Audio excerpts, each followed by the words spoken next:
Online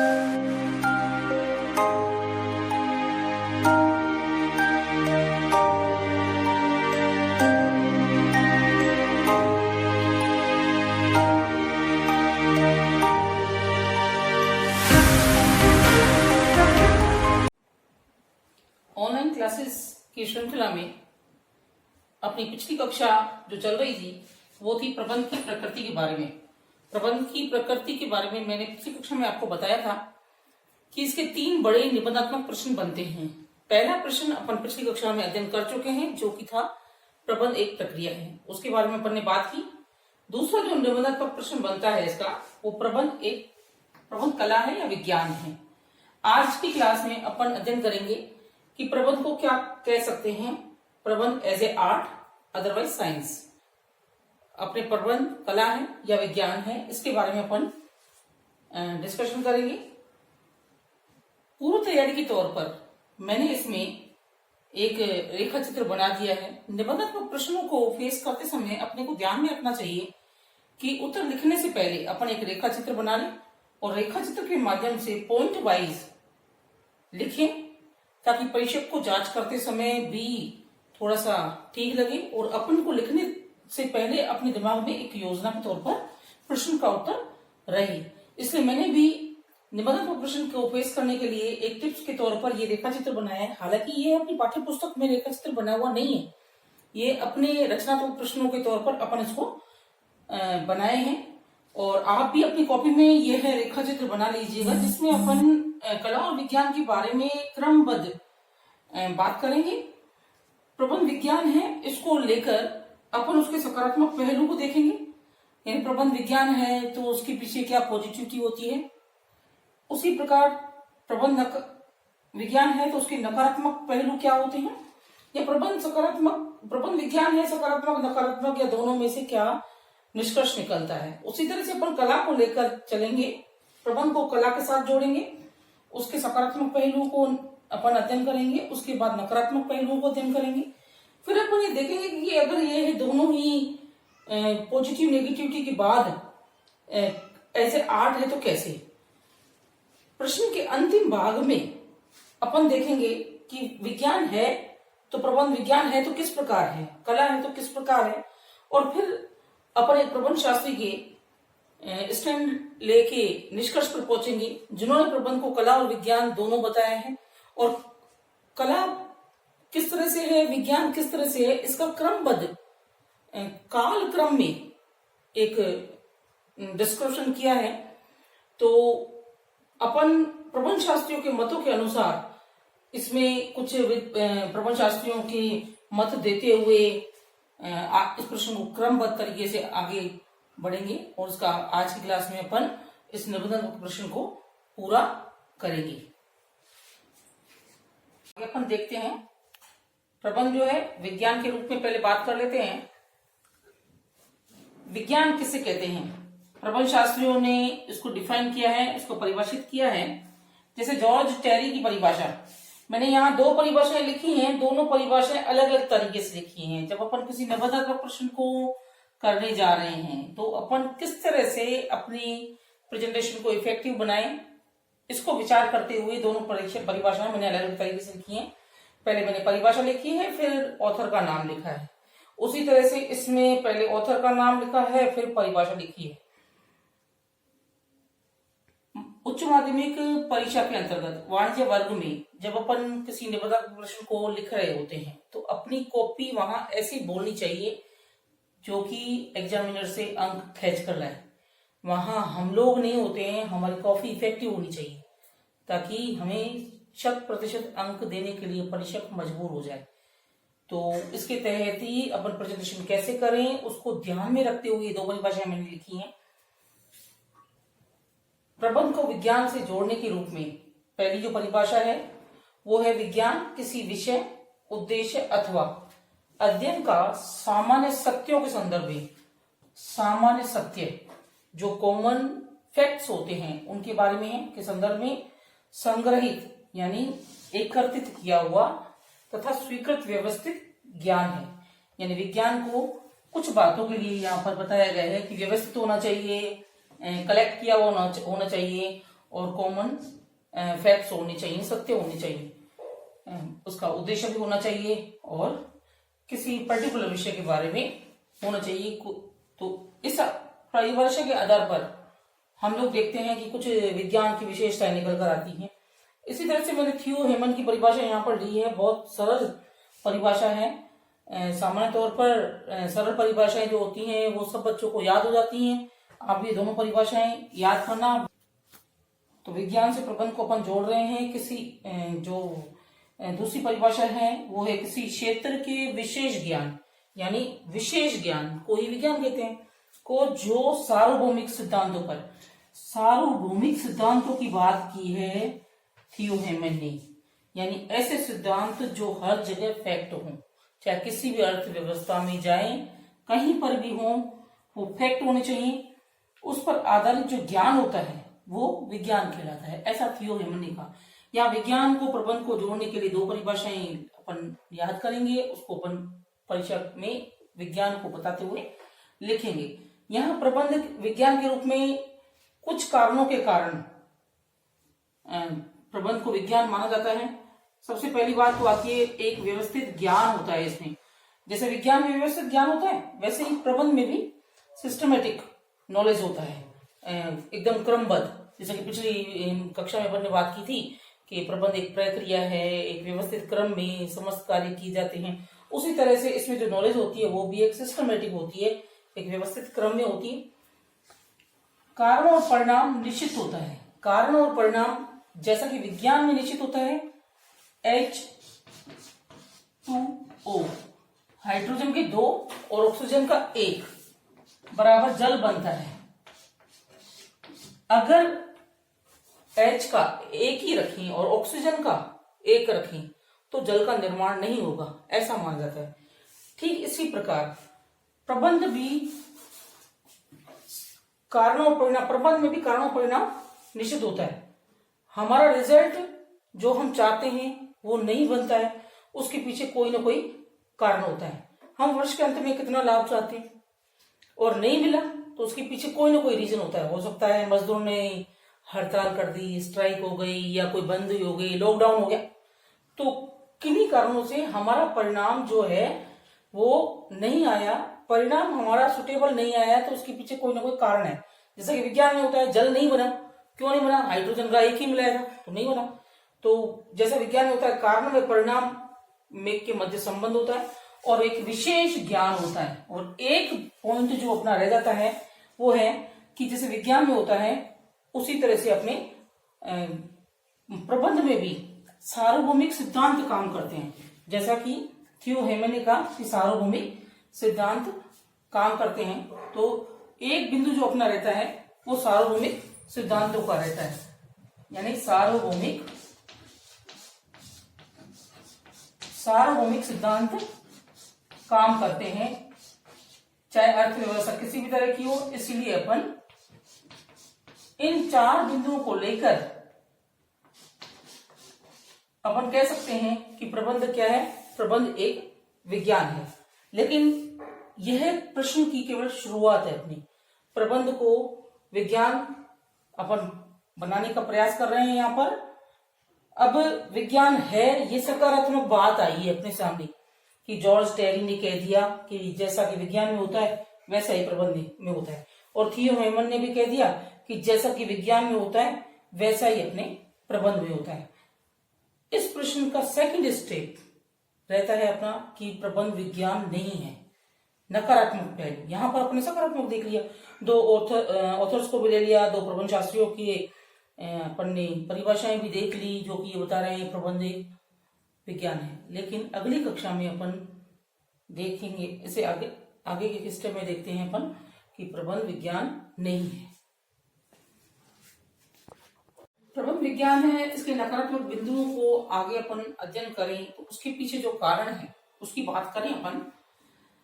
पहला जो कारण है कि प्रबंध को विज्ञान के साथ जोड़ा तो है, लेकिन विज्ञान चूंकि विशेष ज्ञान होता है और प्रबंध का जो विषय वस्तु है, प्रबंध की जो विषय वस्तु है वो है मनुष्य। विषय वस्तु मनुष्य है। अब मनुष्य होने के कारण उसका स्वभाव परिवर्तनशील होता है। परिवर्तनशील होने उस पर कुछ सिद्धांत जो है वो लागू होते हैं, लेकिन उसे अनेक तरह से मोटिवेट भी करना पड़ता है। मोटिवेशन, कोई व्यक्ति पैसे से मोटिवेट हो जाता है, कोई प्रशंसा से मोटिवेट होता है, तो उनके अपने अपने अलग अलग व्यवहार होते हैं। इसीलिए प्रबंध को विशेष ज्ञान मानते हुए भी मनुष्य का व्यवहार चूंकि परिवर्तनशील होता है, इफेक्ट नहीं हो सकता है। दूसरी जो बात आती है, मनुष्य प्रबंध को विज्ञान नहीं मानते हैं, उसके पीछे ये कि प्रबंध के जो सिद्धांत होते हैं वो परिस्थिति जन्य होते हैं। परिस्थिति जन्य का मतलब यह है कि जिस देश की जहां अपने कंपनी स्थापित कर रखी है वहां की परिस्थितियां कैसी होती हैं, उसके अनुसार ये सिद्धांत हमें लागू करने होते हैं। परिस्थिति जन्य होते हैं सिद्धांत। तीसरी जो बात आती है, इसको विज्ञान नहीं मानने का जो तीसरा कारण है वो है कि प्रबंध जो है वो व्यवहार पर आधारित होता है। अगर एक मैनेजर अच्छा व्यवहार करता है तो उसके कर्मचारी हर समय रात को 2 बजे भी उसके लिए तैयार रहते हैं, तो व्यवहार पर आधारित है प्रबंध। इसलिए प्रबंध को अपन विज्ञान मानते हैं क्योंकि विशेष ज्ञान है, कुछ सिद्धांत हैं, सार्वभौमिक फैक्ट्स भी हैं, लेकिन प्रबंध को विज्ञान नहीं मानने के कारण है इसकी विषय वस्तु क्या मनुष्य है, कोई केमिकल नहीं है कि अपन उसको विज्ञान मान लें, प्रयोग कर लें तो फैक्ट रिजल्ट आ ही जाएगा। दूसरा, परिस्थिति सिचुएशन कैसी है, अब यहाँ की इंडियन इकोनॉमी कैसी है, वेस्टर्न इकोनॉमी कैसी है, तो दोनों की अलग अलग एटमोस्फेयर होने के कारण विज्ञान के जो सिद्धांत हैं वो हर जगह एक तरह से लागू नहीं होते। हालांकि हेनरी फ्योल की जो 14 सिद्धांत हैं, हेनरी फ्योल ने 14 सिद्धांत दिए हैं, वो अपने फ्रांस की एक कंपनी में बाकायदा प्रयोग करके, अनुसंधान करके प्रतिपादित किए हैं। उनके सिद्धांत वैज्ञानिक कहलाते हैं। उनके सिद्धांत अपने चाहे किसी भी तरह की इकोनॉमी को उसमें फैक्ट बैठते हैं, लेकिन फिर भी व्यवहार पर आधारित होने के कारण, परिस्थिति जन्य होने के कारण और विषय वस्तु मनुष्य होने के कारण अपन प्रबंध को पूरी तरह से विज्ञान नहीं मान सकते हैं। विज्ञान नहीं माना जा सकता है। अब अपन ने दो बातें कर ली। अब आप कहेंगे कि पहले तो अपन ने 2 परिभाषाएं देखी प्रबंध शास्त्रियों की, उसमें वो विज्ञान मान रहे हैं प्रबंध को। अब अपन यहाँ पर कह रहे हैं प्रबंध विज्ञान नहीं है, तो अपन निष्कर्ष में क्या देंगे? तो अगला जो अपना बिंदु रहेगा वो निष्कर्ष का रहेगा। निष्कर्ष में हम विज्ञान को प्रबंध के साथ जोड़ने की कोशिश करेंगे, लेकिन विज्ञान जो है वो अलग अलग तरह का होता है। एक विज्ञान होता है पूरी तरह से फैक्ट विज्ञान, जैसे कि भौतिक विज्ञान का है, जैसे कि रसायन विज्ञान है, उसमें जितना केमिकल मिलाया वो जिस तरह से मिलाया, जैसे H2O, अब H2O, H के 2 मिलाए हैं, ऑक्सीजन का 1 मिलाया है, तो बराबर जल बनेगा ही। तो इसमें तो अभी इसमें ये कि अगर H2 न मिलाकर सिंगल H मिलाया जाए और O मिलाए, H और O मिलाकर जल बनाए तो जल नहीं बन सकता है। तो इस तरह का फैक्ट जो विज्ञान होता है वो अपना प्रबंधन नहीं कहलाता है। अपना जो प्रबंधन है वो किस तरह का है? आदर्श विज्ञान कहलाता है। अपना आदर्श विज्ञान की कैटेगरी में कौन कौन से विज्ञान आते हैं? जैसे कि है अपना जीव विज्ञान। अब जीव विज्ञान में क्या है कि लेमार्क ने सिद्धांत दे दिया कि आपका मनुष्य जो अपना जिराफ था वो पहले एक कुत्ते की भांति दिखता था। जैसे जैसे उसने अपने माहौल में झाड़ियां खाई और थोड़ी ऊंची झाड़ियां ली, फिर उससे ऊंची ली तो उसका जो बॉडी स्ट्रक्चर है वो चेंज हो गया, यानी आज वो जिराफ जो है उसकी गर्दन लंबी हो गई, तो वो अपने माहौल के अनुसार ढल गए। तो जैसे कि जीव विज्ञान होता है या आदर्श विज्ञान जो होता है, जैसे जीव विज्ञान है अपना प्रबंध विज्ञान जरूर है, लेकिन किस तरह का है? जीव विज्ञान की तरह है कि माहौल जैसा होता है ना उसके अनुसार वो अनुकूलित होता चला जाता है। तो जीव विज्ञान को अपन प्रबंध के साथ जोड़ सकते हैं। एक विज्ञान होता है मनोविज्ञान। मनोविज्ञान जो मन को विज्ञान होता है, जैसे मनुष्य को जानकर और अपन किसी बात को कहते हैं तो यहाँ पर प्रबंध जो है मनोविज्ञान कहला सकता है, क्योंकि कर्मचारी और प्रबंध के मध्य जो मनुष्य के मध्य संबंध है वो मन से भी जुड़ा होता है। कि पूरी तरह से वेतन के लिए काम नहीं करते हैं। कई कर्मचारी ऐसे होते हैं जो कि प्रबंधक के साथ मन से जुड़ जाते हैं, तो प्रबंधक जब भी उनको कहता है, जो भी काम कहता है, वो करने को तैयार रहते हैं। यहाँ पर हम कहेंगे कि प्रबंध जो है वो आदर्श विज्ञान है, जीव विज्ञान है, मनोविज्ञान की तरह है, लेकिन रसायन विज्ञान जो कि अनुसंधान कर किया जाता है, या फिर भौतिक विज्ञान जैसा विज्ञान नहीं है ना। तो प्रबंधन को विज्ञान माना जरूर है, लेकिन किस तरह का? आदर्श विज्ञान माना है, जो कि व्यवहार से परिवर्तित होता है। तो यहाँ पर अपन बात करेंगे कि प्रबंध विज्ञान है। उससे पहले अपने दो ऑथर्स की परिभाषा देखी, फिर अपन ने कहा कि विज्ञान नहीं है, उसके पीछे अपने कारण देखे। विषय वस्तु जो है वो मनुष्य है, परिस्थिति जन्य होते सिद्धांत और व्यवहार पर आधारित होता है। और निष्कर्ष में देखा अपन ने कि रसायन विज्ञान भौतिक विज्ञान की तरह विज्ञान नहीं होता है, लेकिन आदर्श विज्ञान और जीव विज्ञान और मनोविज्ञान की तरह विज्ञान होता है। अब अपन बात करते हैं कि प्रबंध विज्ञान है तो उसके पीछे कारण क्या है। उसके पीछे पहला जो कारण होता है कि सिद्धांत होते हैं उसके, जैसे विज्ञान होते हैं ना वैसे ही सिद्धांत होते हैं। दूसरा क्या है कि उसके पीछे विशेष ज्ञान होता है। ये भी विशेष ज्ञान है, इसलिए जैसे विज्ञान में विशेष नॉलेज मानी जाती है, वैसे ही प्रबंध को भी विशेष ज्ञान माना जाता है। और यह अनुसंधान पर आधारित है। जैसे कि विज्ञान में अनुसंधान होता है ना, उसी तरह से अपना प्रबंध भी अनुसंधान पर आधारित होता है। अब विज्ञान नहीं मानने के कारण क्या है? नहीं मानने के कारण है कि विषय वस्तु क्या है? मनुष्य है और परिस्थितियां हैं, और तीसरा है व्यवहार है।